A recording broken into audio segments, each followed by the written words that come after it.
નમસ્કાર ગુજરાત। આજની વિડીયોમાં વાત થશે દેશ અને દુનિયાના સુપરફાસ્ટ સમાચારની। સૌપ્રથમ વાત કરીએ તો મોટી મુસીબત સામે આવી છે। જૂમાં બર્ડ ફ્લૂથી વાઘણનું થયું છે મોત, એલર્ટ આપી દેવામાં આવ્યું છે।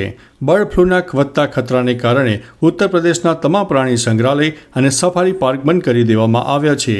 ગોરખપુરના શહીદ અસફલ્લા ખાન પ્રાણી સંગ્રહાલયમાં બર્ડ ફ્લૂને કારણે વાઘણના મૃત્યુ બાદ સાવચેતીના પગલાં તરીકે તમામ પ્રાણી સંગ્રહાલય અને સફારી પાર્ક એક અઠવાડિયા માટે બંધ કરી દેવામાં આવ્યા છે। અહીં દેશભરના પ્રાણી સંગ્રહાલયમાં પણ એલર્ટ જારી કરવામાં આવ્યું છે। મિત્રો, અન્ય મહત્વના સમાચારની વાત કરીએ તો ગુજરાતમાં કોરોનાએ ફરીથી માથું ઊંચક્યું છે। રાજ્યમાં કોરોના વાયરસની એન્ટ્રી થઈ જવા પામી છે। અમદાવાદ શહેરમાં જે 7 પોઝિટિવ કેસ નોંધાયા છે તેમાં વટવાનો 15 વર્ષીય કિશોર, નારોલનો 28 વર્ષીય યુવક, દાણી લીમડાના 72 વર્ષીય વૃદ્ધા, બહેરામપુરાનો 30 વર્ષીય યુવક, ગોતાની 2 વર્ષીય બાળક, નવરંગપુરાના 54 વર્ષીય આધેડ અને બોપલના 15 વર્ષીય કિશોરનો સમાવેશ થાય છે। હાલ તમામને હોમ આઇસોલેશનમાં રાખવામાં આવ્યા છે। મિત્રો, અન્ય મહત્વના સમાચારની વાત કરીએ તો રાજકોટમાં 5 વર્ષમાં 2100થી વધુ છૂટાછેડાના કેસ નોંધાયા છે। રાજકોટમાં છેલ્લા 5 વર્ષથી છૂટાછેડાના કેસમાં ઉત્તરોત્તર સતત વધારો જોવા મળ્યો છે। છેલ્લા 5 વર્ષમાં 2100થી વધુ છૂટાછેડાના કેસ નોંધાયા છે। વર્ષ 2023ની તુલનામાં વર્ષ 2024માં આશ્ચર્યજનક 3 ગણો વધારો નોંધાયો છે। રાજકોટ જિલ્લામાં વર્ષ 2020માં 253 કેસ, વર્ષ 2021માં 290 કેસ, વર્ષ 2022માં 334 કેસ, વર્ષ 2023માં 314 કેસ અને વર્ષ 2024માં 907 કેસ નોંધાયા છે।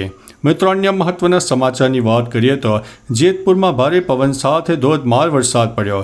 રાજકોટના જેતપુર શહેર પંથકમાં વહેલી સવારે અને સાંજના સમયે પણ ધોધમાર વરસાદ શરૂ થયો। આ ધોધમાર વરસાદને કારણે જેતપુર માર્કેટ યાર્ડમાં ખુલ્લામાં પડેલા મરચાં તેમજ ડુંગળી પલળી ગઈ હતી। ખુલ્લામાં પડેલા આ માલમાં થોડો ઘણો વેપારીનો હતો અને બાકીનો ખેડૂતનો હતો।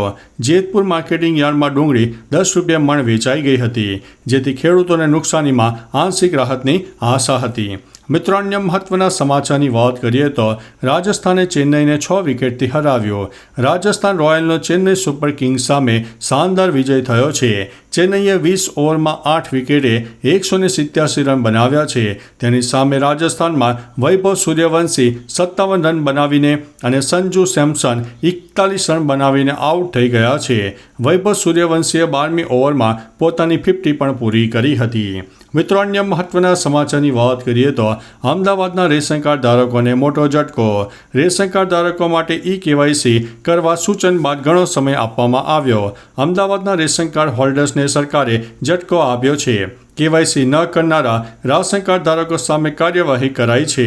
આરોગ્ય વિભાગના આસિસ્ટન્ટ ફૂડ કંટ્રોલર અનુસાર અમદાવાદના 75,000 રેશન કાર્ડ હોલ્ડરને હોલ્ડ ઉપર મૂકી દેવામાં આવ્યા છે, જેઓને હવે રાશનનો જથ્થો મળશે નહીં। 56% KYCની કામગીરી પૂર્ણ થઈ ગઈ છે। જે લોકોનું KYC પૂર્ણ થશે તેમના રાશન કાર્ડ ઉપર જથ્થો ફરીથી મળનારો છે। મિત્રો, અન્ય મહત્વના સમાચારની વાત કરીએ તો હવામાન વિભાગે કરી છે મોટી આગાહી। રાજ્યમાં હવામાન વિભાગે ફરી એકવાર આગાહી કરી છે। હવામાન વિભાગના જણાવ્યા પ્રમાણે રાજ્યમાં આગામી 7 દિવસ સાર્વત્રિક વરસાદની આગાહી વ્યક્ત કરવામાં આવી છે। 25 મે સુધી રાજ્યમાં છૂટાછવાયા વરસાદ તો કોઈ જગ્યા ભારે વરસાદની શક્યતા છે। 25 મે સુધી રાજ્યના કેટલાક જિલ્લામાં ભારે વરસાદ પણ થઈ શકે છે। સૌરાષ્ટ્ર, કચ્છ અને દક્ષિણ ગુજરાતમાં ભારે વરસાદની સંભાવના છે। એક સાથે 2 વરસાદની સિસ્ટમ સક્રિય થવાથી વરસાદની આગાહી કરવામાં આવી છે। મિત્રો, અન્ય મહત્વના સમાચારની વાત કરીએ તો સાબરમતી સફાઈ ઝુંબેશ દરમિયાન પ્રથમ દિવસે 70 ટન કચરો નીકળ્યો છે। અમદાવાદમાં સાબરમતી નદીની સફાઈ કામગીરીના પ્રથમ દિવસે જ 70 ટન જેટલો કચરો નદીમાંથી કાઢવામાં આવ્યો હતો। અગાઉ 2019માં પણ આવી જ રીતે નદી સાફ કરીને 500 ટન કચરો કાઢાયો હતો। હવે ફરી એકવાર સફાઈની શરૂઆત કરાઈ છે, ત્યારે પર્યાવરણવિદે નદીની સફાઈની પ્રક્રિયાને થીંગડા મારવાની પ્રક્રિયા સાથે સરખાવી રહ્યા છે। સમગ્ર નદીને સાફ નહીં કરવામાં આવે ત્યાં સુધી નદી સાફ નહીં થાય। મિત્રો, અન્ય મહત્વના સમાચારની વાત કરીએ તો પંજાબની 3 ચેકપોસ્ટ પર શરૂ થશે રીટ્રીટ સેરેમની। અમૃતસરના અટારી વાઘા બોર્ડર પર રીટ્રીટ સેરેમની ફરી શરૂ થશે. આ ઉપરાંત આ કાર્ય પંજાબમાં વધુ 2 પોસ્ટ ઉપર પણ શરૂ કરવામાં આવશે. પહેલગામ આતંકવાદી હુમલા બાદ પાકિસ્તાન સાથે ચાલી રહેલા તણાવને કારણે BSFે 7 મેથી આ સમારોહ બંધ કરી દીધો હતો. આવી સ્થિતિમાં હવે જ્યારે ભારત અને પાકિસ્તાન વચ્ચે તણાવ ઓછો થઈ રહ્યો છે ત્યારે આ રીટ્રીટ સેરેમની ફરીથી શરૂ થવા જઈ રહી છે.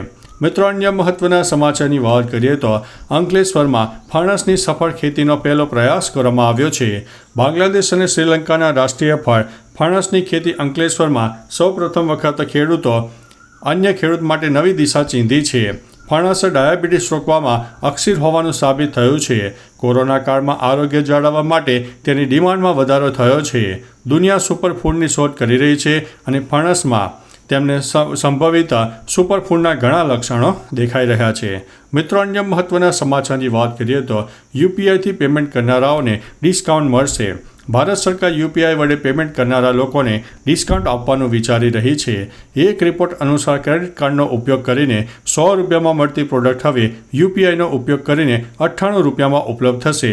આ યોજના લાગુ કરતા પહેલાં સરકાર જૂનમાં તમામ સંબંધિત પક્ષો સાથે વાતચીત કરશે, જેમાં ઈ-કોમર્સ કંપનીઓ અને બેન્કો વગેરેનો સમાવેશ થશે. આનાથી UPIને વધુ પ્રોત્સાહન મળવાનું છે. મિત્રો, અન્ય મહત્વના સમાચારની વાત કરીએ તો ટ્રમ્પે ગોલ્ડન ડોમની ઐતિહાસિક જાહેરાત કરી છે. અમેરિકાના રાષ્ટ્રપતિ ડોનાલ્ડ ટ્રમ્પે missile defence system golden dome પ્રોજેક્ટની જાહેરાત કરી છે, જેની કિંમત અંદાજિત $175 અબજ હોવાનું કહેવાય છે. ગોલ્ડન ડોમનો મુખ્ય હેતુ અમેરિકાને ચીન અને રશિયા જેવા દેશોથી ઉદ્ભવતા ખતરાથી બચાવવાનો છે. Golden dome missile defence shield મિસાઇલોને શોધવા, ટ્રેક કરવા અને અટકાવવા માટે ઉપગ્રહોનું નેટવર્ક બનાવે છે. હાલ માત્ર ઇઝરાયલ પાસે આ ટેકનોલોજી ઉપલબ્ધ છે. મિત્રો, અન્ય મહત્વના સમાચારની વાત કરીએ તો 11 વર્ષ 72 દેશો અને 151 પ્રવાસ. કંઈ કામ ન આવ્યો તેવું જણાવ્યું છે કોંગ્રેસે. કોંગ્રેસ અધ્યક્ષ મલ્લિકાર્જુન ખડગેએ PM મોદીની વિદેશ નીતિ ઉપર સવાલો ઉઠાવીને તેમના પર નિશાન સાધ્યું છે. તેમણે કહ્યું છે કે 11 વર્ષમાં PM મોદીએ 151 વિદેશી યાત્રાઓ કરી અને 72 દેશોની મુલાકાત લીધી. તેમણે 10 વાર અમેરિકાની મુલાકાત લીધી. છતાં મોદી સરકારની વિદેશ નીતિને કારણે આપણો દેશ એકલો પડી ગયો છે. શું PM મોદીનું કામ ફક્ત વિદેશ જઈને ફોટા પડાવવાનું છે? મિત્રો, અન્ય મહત્વના સમાચારની વાત કરીએ તો ભાજપ અને કોંગ્રેસ વચ્ચે હવે પોસ્ટર વોર શરૂ થઈ ગયું છે. ભાજપ અને કોંગ્રેસ વચ્ચે પોસ્ટર વોર શરૂ થઈ ગયું છે કારણ કે ભાજપના નેતા અમિત માલવીયાએ 2 પોસ્ટર બહાર પાડ્યા. એક પોસ્ટરમાં રાહુલ ગાંધીનો ચહેરો પાકિસ્તાનના આર્મી ચીફ અસીમ મુનીર સાથે મિક્સ કર્યો હતો અને બીજા પોસ્ટરમાં તેમને મીર જાફર તરીકે દર્શાવવામાં આવ્યા. આના જવાબમાં કોંગ્રેસના પ્રવક્તા પવન ખેરાએ પણ એક પોસ્ટર શેર કર્યો અને વિદેશ મંત્રી S જયશંકરને જયચંદ પણ ગણાવ્યા હતા. મિત્રો, અન્ય મહત્વના સમાચારની વાત કરીએ તો અનેક દેશોએ ભારત પાસેથી ચીની મિસાઇલનો કાટમાળ માગ્યો છે. પાકિસ્તાન સાથેના સંઘર્ષમાં ભારતે અનેક મિસાઇલો તોડી પાડી, જેમાં ચીનના કેટલાક મિસાઇલો અને ડ્રોન પણ હતા. હવે જાપાન, ફ્રાન્સ અને ફાઇવ આઈઝ ઘણા દેશોની ગુપ્તચર એજન્સીઓએ ભારત પાસેથી ચીનની મિસાઇલનો કાટમાળ માગ્યો છે. નિષ્ણાતોના મતે ચીની બનાવટની મિસાઇલ મળવી એક મોટી સિદ્ધિ છે, કારણ કે તેના પરથી તેની પ્રહાર ક્ષમતા અને રેન્જ વિશેની માહિતી મળી શકે છે. મિત્રો, અન્ય મહત્વના સમાચારની વાત કરીએ તો મુંબઈ હુમલાના મોસ્ટ વોન્ટેડ આતંકવાદીને ગોળી મારવામાં આવી છે.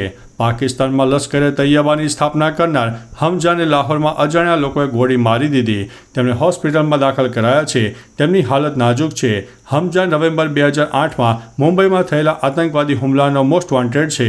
2 દિવસ પહેલાં જ હાફિઝના નજીકના સાથી અબુ સૈફુલ્લા ખાલિદની પણ ગોળી મારીને હત્યા કરવામાં આવી.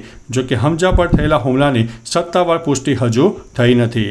તો ચાલો મિત્રો, ફરીથી દેશ અને દુનિયાના સુપરફાસ્ટ સમાચાર લઈને મળતા રહીશું. ત્યાં સુધી અમને રજા આપશો. નમસ્તે.